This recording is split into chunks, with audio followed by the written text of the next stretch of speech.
Hello everyone, welcome to कलयुग पाठशाला। जैसा कि आप सभी जानते हैं कि प्रीवियस क्लासेस में हमने दिल्ली शिल्पी चक्र के बारे में जाना और दिल्ली शिल्पी चक्र के कलाकारों के बारे में जाना। इसी श्रृंखला को आगे बढ़ाते हुए आज हम एक नए कलाकार को पढ़ेंगे। तो चलिए स्टार्ट करते हैं। नोट्स के लिए आप मेरा टेलीग्राम चैनल ज्वाइन कर सकते हैं, जिसका लिंक मैं डिस्क्रिप्शन बॉक्स में प्रोवाइड कर दूँगी।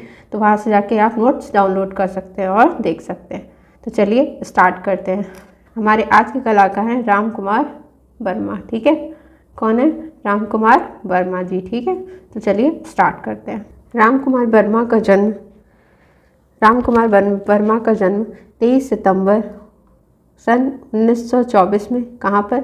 शिमला, हिमाचल प्रदेश में हुआ था। ठीक है, कहाँ हुआ था? शिमला, हिमाचल प्रदेश में। तो आपसे पूछा जा सकता है कि इनका जन्म कब हुआ था। तो इनका जन्म 23 सितंबर को हुआ था। ठीक है, सन 1924 में हुआ था।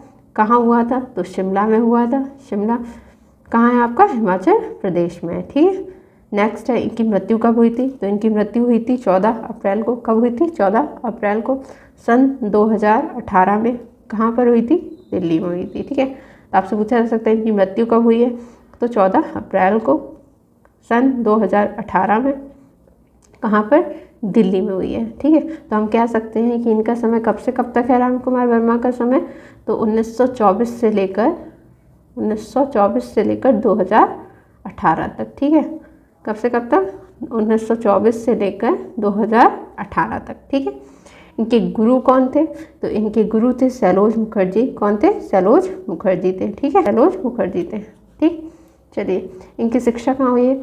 तो इनकी शिक्षा हुई है शारदा चरण वकील कला विद्यालय में। ठीक है, जो कहाँ है आपका? नई दिल्ली में। ठीक है, और वहाँ पर किससे इन्होंने शिक्षा प्राप्त की है? सैलोज मुखर्जी के निर्देशन में कला की शिक्षा प्राप्त की है। ठीक है, तो इन्होंने कहाँ शिक्षा प्राप्त करी? तो शारदा चरण वकील कला विद्यालय में। ये कहाँ है आपका? तो नई दिल्ली में है। और वहाँ पर किससे शिक्षा प्राप्त करी? तो सैलोज मुखर्जी से शिक्षा प्राप्त की। ठीक है, चलिए नेक्स्ट है इनके छोटे भाई कौन थे। तो इनके छोटे भाई थे निर्मल वर्मा। ठीक है, राम कुमार वर्मा के छोटे भाई कौन थे? निर्मल वर्मा, जो एक प्रख्यात लेखक थे। क्या थे? प्रख्यात लेखक थे। और कब? किस समय में? 1929 में। ठीक है, तो इनके छोटे भाई कौन थे? निर्मल वर्मा थे, जो एक प्रख्यात लेखक थे।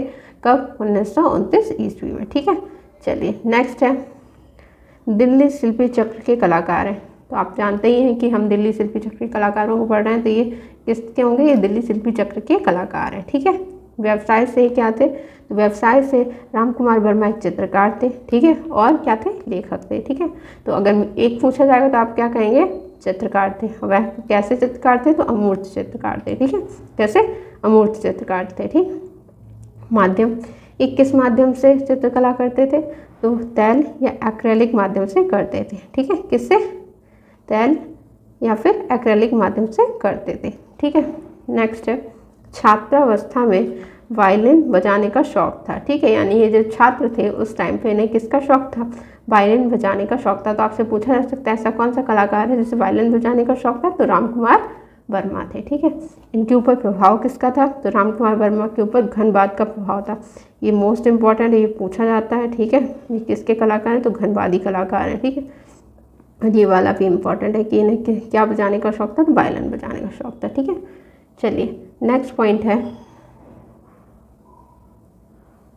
राम कुमार वर्मा भारत के अमूर्त चित्रकार के रूप में प्रसिद्ध थे। किसके रूप में प्रसिद्ध थे? तो भारत के अमूर्त चित्रकार के रूप में प्रसिद्ध थे। तो आपसे पूछा जा सकता है कि भारत का अमूर्त चित्रकार कौन है। ठीक है, तो वो कौन थे? राम कुमार वर्मा। ठीक है, या फिर घनबादी कौन थे? तो भी राम कुमार वर्मा थे। ठीक है, या फिर भारत के अमूर्त चित्रकार जो घनबादी थे तो राम कुमार वर्मा। ठीक है, तो आपसे ऐसे पूछा जा सकता है। राम कुमार पर किसका प्रभाव था? तो इन पर पिकासो का प्रभाव था, मातिस का, ब्राक का प्रभाव दिखाई पड़ता है। किसका? पिकासो का प्रभाव दिखाई पड़ता है, मातिस का और ब्राक का। ठीक है, चलिए नेक्स्ट पॉइंट है राम कुमार ने भारत में घनवादी अमूर्तता की शुरुआत की थी। किसकी शुरुआत की थी? राम कुमार वर्मा ने भारत में घनवादी अमूर्तता की शुरुआत की थी। किसने? राम कुमार वर्मा ने। ठीक है, तो आपके ये 2 पॉइंट बहुत इंपॉर्टेंट हो जाते हैं कि भारत का अमूर्त चित्रकार किसे कहा जाता है और भारत में अमूर्तता की शुरुआत किसने की थी? तो राम कुमार वर्मा ने की थी। नेक्स्ट पॉइंट है इनकी कृति वाराणसी चित्र श्रृंखला में अमूर्तता का प्रभाव दिखाई पड़ता है। ठीक, चलिए इसको देख लेते हैं।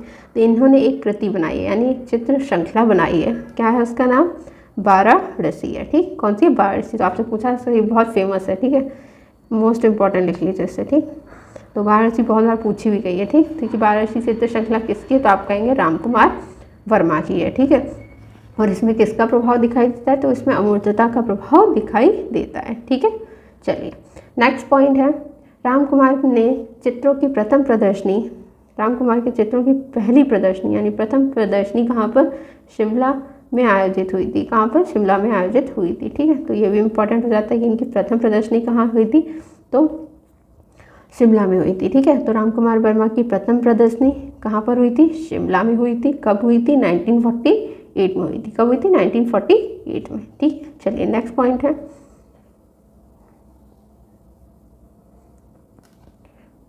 1948 में रजा के कश्मीरी दृश्य। ठीक है, किसके? रजा के कश्मीरी दृश्य। ठीक है, चित्रों की प्रदर्शनी कहाँ पर? इन्होंने एक चित्र बनाया था। किसने?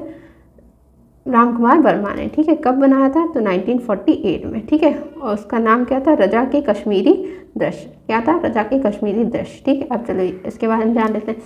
चित्रों की प्रदर्शनी कहाँ हुई थी? दिल्ली में हुई थी। ठीक है, रामकुमार रजा से मिले और उनके साथ मुंबई गए। ठीक, रामकुमार कहाँ किससे मिले थे? तो रजा से मिले थे। ठीक है, और उनके साथ कहाँ गए थे? मुंबई गए थे। सूजा आरा तथा मोहन सामंत से मिले थे और मुल्कराज आनंद ने इन्हें प्रोत्साहित किया था। ठीक है, किसने किया था प्रोत्साहित? तो मुल्कराज आनंद ने। ठीक है, चलिए अब इसको समझ लेते हैं। इन्होंने कौन सा चित्र बनाया था? रामकुमार वर्मा ने रजा के कश्मीरी दृश्य एक चित्र इन्होंने बनाया था। ठीक है, किस पर बनाया था? तो रजा साहब पर बनाया था। कब बनाया था? 1948 में बनाया था। ठीक है, और ये कब, मतलब इन्होंने ये चित्र कब बनाया और कब बनाया था? ठीक है, तो अब इसको किस लिए बनाया था ये जान लेते हैं। ठीक है, इनके चित्रों की प्रदर्शनी कहाँ हुई थी? दिल्ली में हुई थी। ठीक है, कहाँ पर हुई थी? दिल्ली में। रामकुमार फिर किससे मिले थे? तो जब दिल्ली में हुई प्रदर्शनी तो ये किससे मिले? रजा से मिले। ठीक है, और रजा के साथ ये कहाँ गए? मुंबई गए। ठीक, तो दिल्ली में प्रदर्शनी हुई, वहाँ पर ये किससे मिले? रजा से मिले, और उनके साथ कहाँ गए? मुंबई गए। और मुंबई में किससे मिले थे? तो सूजा से मिले थे, आरा से मिले थे और मोहन सामंत से मिले थे। ठीक है, फिर उसके बाद क्या हुआ? तो इन सबसे मिले थे। ठीक है, नेक्स्ट पॉइंट है कि मुल्कराज आनंद ने उन्हें प्रोत्साहित किया था। किसने प्रोत्साहित किया था वर्मा को? तो मुल्कराज आनंद ने प्रोत्साहित किया था। ठीक है, ये पूछा जाता है। ठीक है, कि किसने प्रोत्साहित किया था? तो मुल्कराज आनंद ने प्रोत्साहित किया था। ठीक है, तो आई होप आपको ये क्लियर हो गया होगा। ठीक है, कि 1948 में रजा ने कौन सा चित्र बनाया था? रजा के कश्मीरी दृश्य चित्र बनाया था। किस लिए बनाया था? क्योंकि ये इनसे रजा से मिले थे। ठीक है, यानी चित्रों की प्रदर्शनी इनकी कहाँ हुई थी? दिल्ली में हुई थी। दिल्ली में रामकुमार किससे मिले? रजा से मिले, और रजा के साथ ये कहाँ गए? मुंबई गए। मुंबई में सूजा आरा तथा मोहन सामंत से मिले। ठीक है, नेक्स्ट है उसके बाद मुल्कराज आनंद ने उन्हें प्रोत्साहित किया। तो इन्हें प्रोत्साहित किसने किया था? तो मुल्कराज आनंद ने किया था। ठीक है, नेक्स्ट पॉइंट है रजा के गुरु लैंगहैमर। ठीक है, रजा के गुरु कौन थे? लैंगहैमर ने रामकुमार वर्मा को कला छोड़ने के लिए कहा। ठीक है, तो रजा के गुरु कौन थे? लैंगहैमर थे। ठीक है, इन्होंने क्या कहा? रामकुमार वर्मा को कला छोड़ने के लिए कहा था। ठीक है, तो यह भी इम्पॉर्टेंट हो जाता पॉइंट कि रामकुमार वर्मा को कला छोड़ने के लिए किसने कहा था? ठीक है, तो रजा के गुरु लैंगहैमर ने कहा था। ठीक, सन 1950 में रामकुमार कहाँ गए? पेरिस गए। वहाँ उन्होंने आंद्रे ल्योते व फर्नांड लैंगर से किसकी? कला की शिक्षा प्राप्त की। किसकी? कला की शिक्षा प्राप्त की। ये दोनों कलाकार फ्रेंच घनवादी कलाकार थे। ठीक है, चलिए इसको समझ लेते हैं। तो कब? सन 1950 में। ठीक है, रामकुमार कहाँ गए? पेरिस गए। ठीक है, वहाँ इन्होंने किससे? आंद्रे ल्योते और फर्नांड लैंगर से क्या सीखा? कला की शिक्षा प्राप्त की। किससे? पेरिस में किससे? आंद्रे ल्योते और फर्नांड लैंगर से किसकी? कला की शिक्षा प्राप्त की। कब? 1950 में। ये दोनों कलाकार फ्रेंच घनवादी कलाकार थे। अब ये दोनों कलाकार कैसे थे? फ्रेंच घनवादी कलाकार थे। ठीक है, चलिए नेक्स्ट है सन 1951 में रामकुमार भारत लौटे। कहाँ गए थे, पेरिस गए हुए थे, वहाँ से लौटे। ठीक, शिल्पी चक्र के साथ साथ उन्होंने यहाँ फ्रेंच चित्रकारों के दल से भी संबंध स्थापित कर लिया। ठीक है, शिल्पी चक्र के कलाकार तो थे ही साथ इन्होंने फ्रेंच चित्रकारों का जो दल था उससे भी संबंध स्थापित कर लिया और उन्हीं के साथ चित्र प्रदर्शित करने लगे। ठीक है, तो ये भारत कब लौटे, 1951 में लौटे। ठीक है, और इन्होंने शिल्पी चक्र के साथ साथ और किसी संबंध स्थापित कर लिया था, फ्रेंच चित्रकारों के दल से स्थापित कर लिया था और उन्हीं के साथ चित्र प्रदर्शित करने लगे थे। ठीक है, चलिए, रामकुमार घनवाद से प्रेरणा लेने के उपरांत निजी विशेषता वाले कलाकार थे। ठीक है, मतलब रामकुमार वर्मा की अपनी ही एक अलग विशेषता थी, उन्होंने प्रेरणा किससे ली थी, तो घनवाद से प्रेरणा ली थी। ठीक है, चलिए नेक्स्ट पॉइंट है, सन 1952 में रामकुमार की भेंट कला आलोचक रिचर्ड बार्थोलोमियो से हुई थी। ठीक है, रिचर्ड बार्थोलोमियो से हुई थी। ठीक है, तो इनकी भेंट किससे हुई थी, तो कला आलोचक कौन थे, रिचर्ड बार्थोलोमियो। ठीक है, उनसे हुई थी। ठीक है, कब हुई थी, तो 1952 में हुई थी। ठीक है, चलिए नेक्स्ट पॉइंट है, 1955 में रामकुमार भारत के महत्वपूर्ण कलाकारों में गिने जाने लगे। कब से, 1955 से भारत के महत्वपूर्ण कलाकारों में गिने जाने लगे हैं। रामकुमार की आरंभिक कला पर शहर की सामाजिक विकृत हावी है। ठीक, तो रामकुमार ने जब कला की स्टार्टिंग की थी तब इन पर जो शहर की जो सामाजिक विकृति वो हावी थी, यानी शहर का जो सामाजिक वातावरण था वो इन पर हावी था। ठीक है, चलिए, रामकुमार की अब तक 8 पुस्तकें छप चुकी हैं। कितनी तक, 8 पुस्तकें छप चुकी हैं। तो कितनी, 8 पुस्तकें छप चुकी हैं। ठीक, रामकुमार ने बनारस और शिमला शहर की चित्र श्रृंखला बनाई। किन किन शहरों में श्रृंखला बनाई थी, तो बनारस की और शिमला शहर की चित्र श्रृंखला बनाई थी। किसने, रामकुमार वर्मा ने। तो बनारस वाली इनकी बहुत फेमस है, बहुत बार एग्जाम में पूछी गई है। ठीक है, शिमला शहर की भी इन्होंने बनाई थी साथ ही साथ। ठीक है, तो ये दोनों मोस्ट इम्पॉर्टेंट हो जाते हैं। ठीक है, चलिए नेक्स्ट पॉइंट है, रामकुमार की कृति बैंक बॉन्ड, कौन सी कृति, बैंक बॉन्ड, जो कहाँ की नीलामी में, क्रिस्टी न्यूयॉर्क की नीलामी में इतने में $1.1 मिलियन में बिकी थी। ठीक है, तो रामकुमार की कृति कौन सी, बैंक बॉन्ड। ठीक है, ये भी इम्पॉर्टेंट हो जाता है बहुत। ठीक है, मोस्ट इम्पॉर्टेंट। ठीक है, कहाँ पर, क्रिस्टी की नीलामी में। ठीक है, कितने में बिकी थी, तो $1.1 मिलियन में बिकी थी। ठीक है, चलिए नेक्स्ट पॉइंट है, 1975 में हिंदी कहानीकार के रूप में उत्तर प्रदेश सरकार ने रामकुमार वर्मा को सम्मानित किया था। ठीक है, कब, 1975 में हिंदी कहानीकार के रूप में, यानी अब के रूप में उत्तर प्रदेश सरकार ने रामकुमार वर्मा को सम्मानित किया था। ठीक है, नेक्स्ट पॉइंट है, 1972 में उत्तर प्रदेश सरकार द्वारा प्रेमचंद पुरस्कार से सम्मानित किया गया। ठीक है, तो कब, 1972 में, किसके द्वारा, उत्तर प्रदेश सरकार द्वारा इन्हें किससे, प्रेमचंद पुरस्कार से सम्मानित किया गया था। ठीक है, चलिए अब इनके कुछ प्रमुख चित्र देख लेते हैं। ठीक है, चलिए, तो वाराणसी चित्र श्रृंखला। ठीक है, भूमि, आसमान, आधुनिकता के संस्कार, पीड़ा, बेरोजगार, स्नातक, निराश्रित बोझ, खंडहर, परिवार कौतूहल, धूप छाँव के बीच, छाँव होगा यहाँ पर, धूप छाँव के बीच, धूप छाँव के बीच, दो बहनें, अंधेरे उजाले, नगर दृश्य और सत्यवान। ठीक है, निराशा, आशा, उड़ान और केजी सुब्रमण्यम। तो अब देख लेंगे इसमें इम्पॉर्टेंट कौन से हैं। ठीक है, मोस्ट इम्पॉर्टेंट। ठीक, तो इनकी हो गई वाराणसी चित्र श्रृंखला। ठीक है, ये इम्पॉर्टेंट है। ठीक है, उसके बाद हो गई बेरोजगार, ये इम्पॉर्टेंट है। ठीक है, इम्पॉर्टेंट हो गई। ठीक है, उसके बाद कौन सी हो गई, खंडहर इम्पॉर्टेंट हो गई। ठीक है, खंडहर, परिवार इम्पॉर्टेंट हो गई, धूप छाँव के बीच हो गई इम्पॉर्टेंट। ठीक है, अंधेरे उजाले हो गए इम्पॉर्टेंट, नगर दृश्य इम्पॉर्टेंट हो गई। ठीक है, और उड़ान इम्पॉर्टेंट हो गई। ठीक है, तो ये कुछ इम्पॉर्टेंट चित्र हैं। ठीक, जो आपको अच्छे से तैयार कर लेने हैं। ठीक है, तो कौन कौन सा चित्र है, वाराणसी चित्र श्रृंखला है। ठीक है, भूमि, आसमान, आधुनिकता के संस्कार, पीड़ा, बेरोजगार, स्नातक, निराश्रित बोझ, खंडहर, परिवार, कौतूहल, धूप छाँव के बीच, दो बहनें, अंधेरे उजाले, नगर दृश्य, सत्यवान, निराशा और आशा, ठीक, उड़ान, के.जी. सुब्रमण्यम। ठीक है, तो जो इम्पोर्टेंट है वो तो बहुत अच्छे से तैयार कर लीजिएगा। ठीक है, चलिए अब देखते हैं इनके पुरस्कारों के बारे में। ठीक है, तो पद्मश्री इन्हें कब दिया गया था? 1972 में। किसके द्वारा दिया गया था? भारत सरकार के द्वारा दिया गया था। कब दिया गया था? 1972 में। क्या दिया गया था? पद्मश्री दिया गया था। किसके द्वारा? भारत सरकार के द्वारा।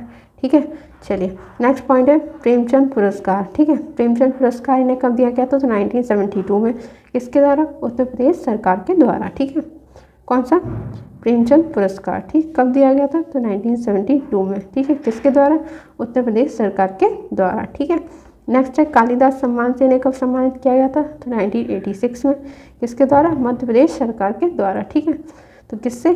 कालिदास सम्मान से। कब? 1986 में। किसने? मध्य प्रदेश सरकार ने। ठीक है, चलिए नेक्स्ट पॉइंट है पद्म भूषण से इन्हें 2010 में सम्मानित किया गया था। किसके द्वारा? भारत सरकार के द्वारा। ठीक है, तो पद्मश्री से 1972 में और पद्म भूषण से कब? 2010 में। ठीक है, चलिए ललित कला अकादमी फेलोशिप भी इनको मिली। ठीक है, ललित कला अकादमी फेलोशिप इन्हें कब मिली? 2011 में। ठीक है, तो रामकुमार वर्मा को ललित कला अकादमी फेलोशिप कब मिली? 2011 में। ठीक है, चलिए नेक्स्ट पॉइंट है 90 वर्षीय पद्म भूषण पुरस्कार प्राप्त, यानी रामकुमार वर्मा कितने वर्ष के? 90 वर्ष के। ठीक, इन्हें पद्म भूषण प्राप्त हुआ था। ठीक है, रामकुमार ने बताया कि करीब 10 बहुमूल्य पेंटिंग्स रहस्यमय तरीके से चोरी हो गई थी। ठीक है, इन पेंटिंग की कीमत कला बाजार में करीब 7 करोड़ रुपए के आसपास है। ठीक है, तो इनके रामकुमार वर्मा 90 वर्ष के थे और इन्हें पद्म भूषण प्राप्त हो चुका था। उसके बाद क्या होता है कि करीब इनकी 10 जो बहुमूल्य पेंटिंग थी, ठीक है, कितनी? 10 बहुमूल्य पेंटिंग, यानी बहुत महंगी पेंटिंग रहस्यमय तरीके से चोरी हो गई थी, यानी इनकी ये 10 पेंटिंग चोरी हो गई थी। इन पेंटिंग की कीमत कला बाजार में करीब 7 करोड़ रुपए थी। ठीक है, चलिए तो यहाँ से क्वेश्चन बन सकता है कि ऐसा कौन सा कलाकार है जिसकी पेंटिंग चोरी हो गई थी? तो वो रामकुमार वर्मा थे। ठीक है, नेक्स्ट है 1956 में इनका चित्र है सैड टाउन, यानी उदास शहर। ठीक है, तो कौन सा चित्र हो गया? सैड टाउन, यानी उदास शहर। ठीक, कब बना? 1956 में। ये बहुत इंपॉर्टेंट है। ठीक, 1957 में बना चित्र इनका कौन सा है? सौरो, यानी दुख। ठीक है, तो आपसे पूछा जा सकता है कि सौरो किसका चित्र है? तो रामकुमार वर्मा का है। ठीक है, यानी दुख। कब? 1957 में बना, ये भी इम्पोर्टेंट है। ठीक है, 3 वुमेन। ठीक है, ये कब बना? तो ये बना है आपका 1966 में। ठीक है, तो 3 वुमेन यानी 3 औरतें। ठीक है, कब बना? 1966 में बना, ये भी इम्पोर्टेंट है। ठीक है, और लद्दाख मॉनेस्ट्री। ठीक है, ये भी इनका इम्पोर्टेंट चित्र है। ठीक है, किसका? रामकुमार वर्मा का। ठीक है, लद्दाख मॉनेस्ट्री। तो इनके चित्रों का सैड टाउन, सौरो, 3 वुमेन और लद्दाख मॉनेस्ट्री। ठीक है, तो आई होप आपको रामकुमार वर्मा अच्छे से क्लियर हो गए होंगे, एक एक पॉइंट अच्छे से समझ आ गया होगा। ठीक है, तो मिलते हैं नेक्स्ट क्लास में एक नए कलाकार के साथ। तब तक के लिए थैंक यू।